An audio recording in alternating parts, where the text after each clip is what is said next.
Hello বন্ধুরা, তোমাদের AI knowledge stream চ্যানেলে স্বাগত।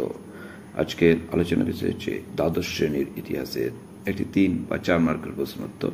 এটি সম্ভবত 3 মার্কও আসতে পারে বা তোমাদের 4 মার্কও আসতে পারে।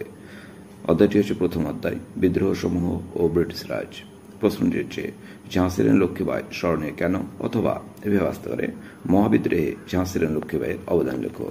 ভূমিকা: 1857 সালে মহাবিদ্রোহে বা সিপাহী বিদ্রোহে পরিচালনায় যে সকল নেত্রী গুরুত্বপূর্ণ ভূমিকা পালন করেছিলেন তাদের মধ্যে অন্যতম ছিলেন ঝাঁসির রানী লক্ষ্মীবাই। তার শৌর্য, বীর্য, সাহসিকতা ও রণনৈপুণ্য ভারতবাসীকে যুগ যুগ ধরে প্রেরণা দেবে। ইংরেজ সেনাপতি হিউ রোজ তাকে বিদ্রোহীদের মধ্যে সর্বোত্তমা ও সর্বাপেক্ষা সাহসী বলে চিহ্নিত করেছেন। বিদ্রোহী যোগদানের কারণ: 1853 সালে ঝাঁসির রানী লক্ষ্মীবাই ও এর স্বামী গঙ্গাধর রাওয়ের মৃত্যু হলে লর্ড ডালহৌসি সত্যেলু নীতির দ্বারা দত্তপুত্রের অধিকার অস্বীকার করে। ফলে ঝাঁসির রানী লক্ষ্মীবাই তার সাম্রাজ্য হারার ভয়ে 1857 সালে মহাবিদ্রোহে যোগদান করেন।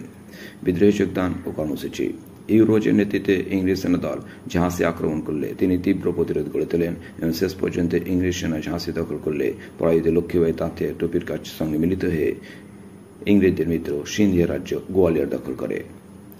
তারপর পয়েন্ট, ইংরেজের দমননীতি ও মৃত্যু। যাই হোক, শেষ পর্যন্ত 17 জুন 1858 খ্রিস্টাব্দে কোটাকি সরাই যুদ্ধে বীর বিক্রমে যুদ্ধ করে ঝাঁসির রানী লক্ষ্মীবাই পরাস্ত হন এবং মৃত্যুবরণ করেন। উপসংহার: সুতরাং উপরোক্ত আলোচনা থেকে দেখা যাচ্ছে যে ঝাঁসির রানী লক্ষ্মীবাইয়ের আদম্য সাহস ও ইংরেজদের বিরুদ্ধে বীরত্বপূর্ণ লড়াইয়ের জন্যই ভারতীয় ইতিহাসের পাতায় অমর হয়ে আছেন। সম্ভবত তিনি ছিলেন পরাধীন ভারতের প্রথম মহিলা শহীদ।